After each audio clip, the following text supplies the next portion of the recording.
एक बार की बात है, भगवान कन्हैया नंद बाबा के कंस महाराज, नंद बाबा के कंस महाराज कहे कि हमके 1000 फूल चाहिए, वो भी फूल कालीदाह में मिलेगा, और अगर फूल नहीं हमका दिया ना, सुन लो नंद बाबा। कंस ललकार के कहता है कि अगर हमको 1000 फूल नहीं मिला तो तुम्हारा वध कर दूंगा।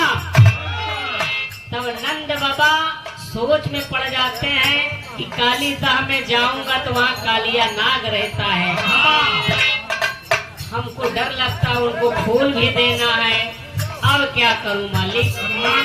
नाम से मनाई फूल जाता तो आप फूल लेने जाई कैसे करी महाराज।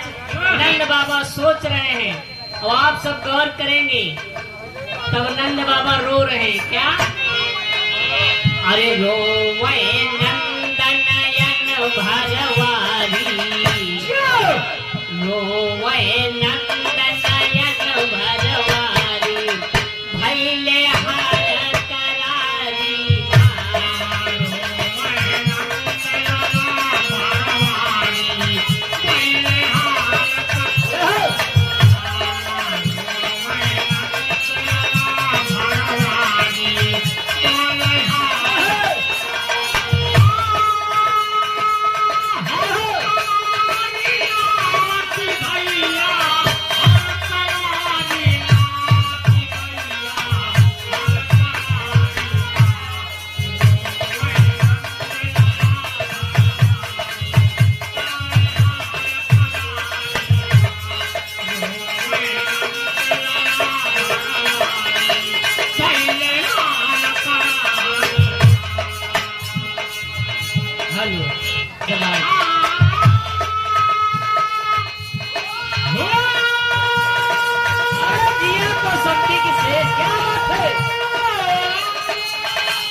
भैले हार करारी ना। साथ ही साथ बड़े सम्मानित श्रीमान चंद्रशेखर पटेल जी इसी सेड़ा की धरती से 21 रुपया, बहुत बहुत नमस्ते प्रणाम भैया के। आप सब गौर करेंगे, रोवे नंद नयन भरवारी, भैले हार करारी ना। यदि नंद बाबा रो रहे हैं, वारी माने आंखों में पानी भर के रो रहे हैं कि हमार बहुत बुरी तरह से हार हो गई, हम कैसे फूल देंगे उनको, कंस को। इधर भरवारी, भैले, हार, करारी, ये सब गांवों को नाम भी आता है इस गीत में। गौर करेंगे, भरवारी, भैले, करारी, ये सब गांव का नाम भी मिलेगा और भगवान कन्हैया की बात भी मिलेगी। कहना है, गौर करेंगे आप सब श्रोता बंधु। जयपुरवा माँ बात फैल गए, फुलवा मांगे कंस सवरिया।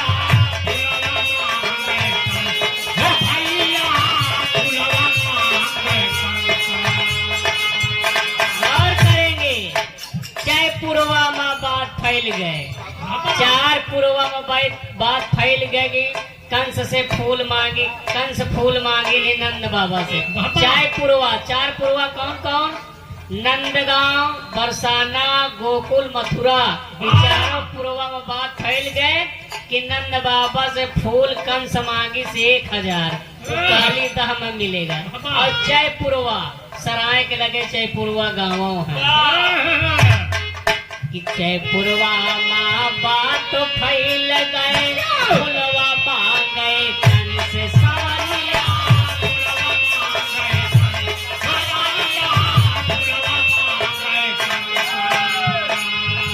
अरे नेकी सहाबदी पुरभारी, नेकी सहाबदी पुर भारी भैले हार करारी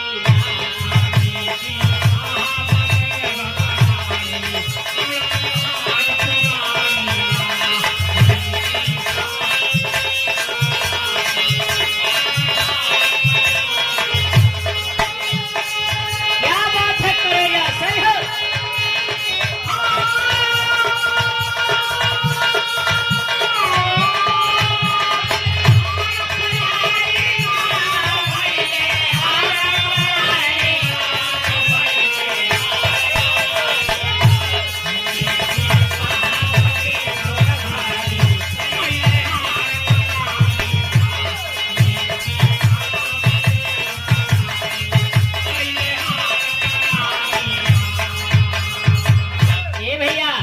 नंद बाबा कहा थे नेकी सहा बदी पुरभारी यानी नेकी हम सही सकी बदी माने बुराई कहा साहब हम फूल न दे पाओ तो कंस मार बताए कि युद्ध में धोके मार दे ये नेकी हम सही सकी बदी माने बुराई नहीं सही सकी सहाबदीपुर गांव भी है और नेकी सहाबदी हम नेकी सही सके बदी माने बुराई नहीं सही सके अगले अंतर में कहना मास्टर साहब भैया अगले अंतर में गौर करेंगे द्विज गौहानि करावे पापी अहमतिया की लाज सवरिया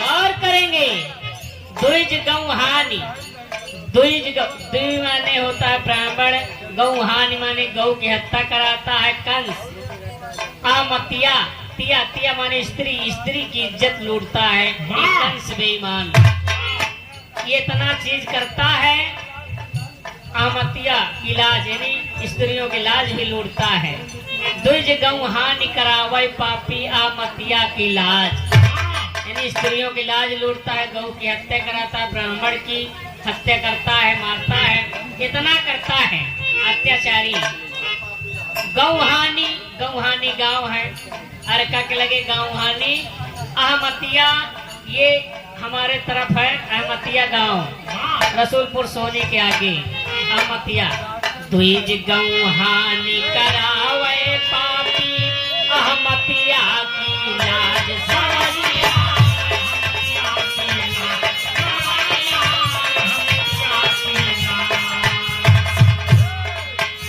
कि पथरा छाती धरा चिरारी पथरा छाती धरा चिरारी भैले हार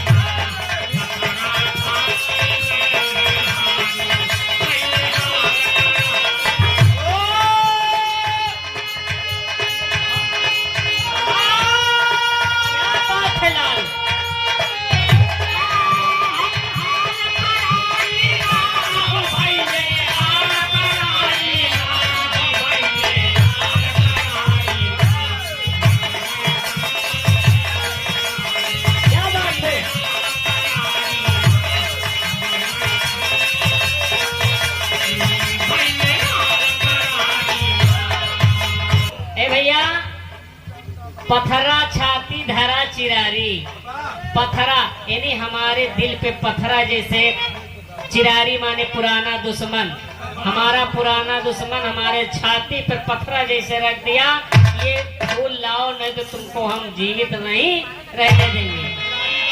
चिरारी गांव है पथरा गांव है फुलवा मांगे कंस फुलवा गांव है कहना है अगले अंतर में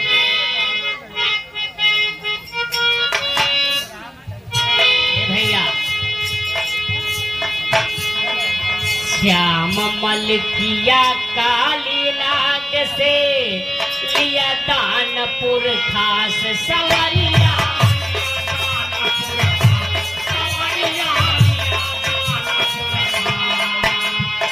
ये भैया श्याम मलकिया कालिया नाग से भगवान का कन्हैया जाके कालीदाह में कालिया नाग से मल किया, युद्ध किया। युद्ध करने के बाद कालिया नाग को मार देते हैं और तब क्या होता है, श्याम मल किया कालिया नाग से, यानी भगवान कन्हैया जाके कालीदाह में कालिया नाग से युद्ध किया। युद्ध किया, मल किया, मलकिया गांव भी है। और कहना है क्या, अरे छेकवा दिया फूल अंबारी, अरे छेकवा दिया फूल अंबारी, भैले हारा करारी।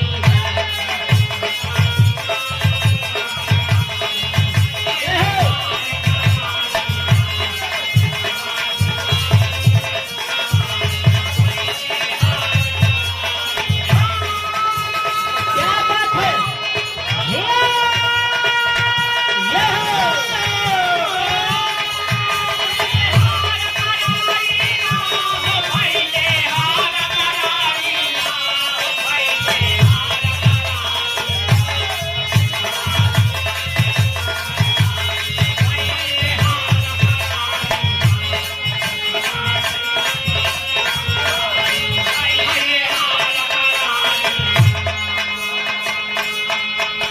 ये भैया छेकवा दिया फूल अंबारी, यानी इतना फूल का अंबार पूरा फूल से छेकवा दिए, फूल का अंबार लगा लिए दान पुरखास, इन्हें दान में 1000 फूल कालिया दाल में कालिया नाग से ले लिए भगवान कन्हैया।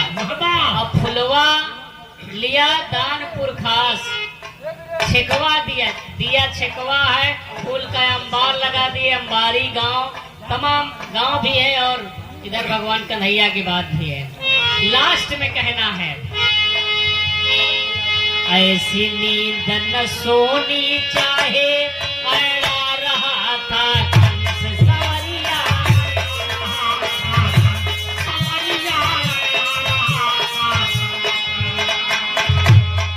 इतना कही के कंस कि हमको 1000 फूल चाहिए, और ऐसी नींद में सो के अड़ा रहा था। इधर भगवान कन्हैया पूरा काम करके फुर्सत, ऐसी नींद न सोनी चाहिए, ऐसी नींद में सो गया। हमारे गांव का नाम सोनी है भैया, ऐसी नींद में सोनी चाहिए, अड़ा रहा था कंस। लास्ट में कहना है क्या, अरे माधो जी दी गर्व नेवारी, माधो जी दी गर्व नेवारी, भैले हार करारी।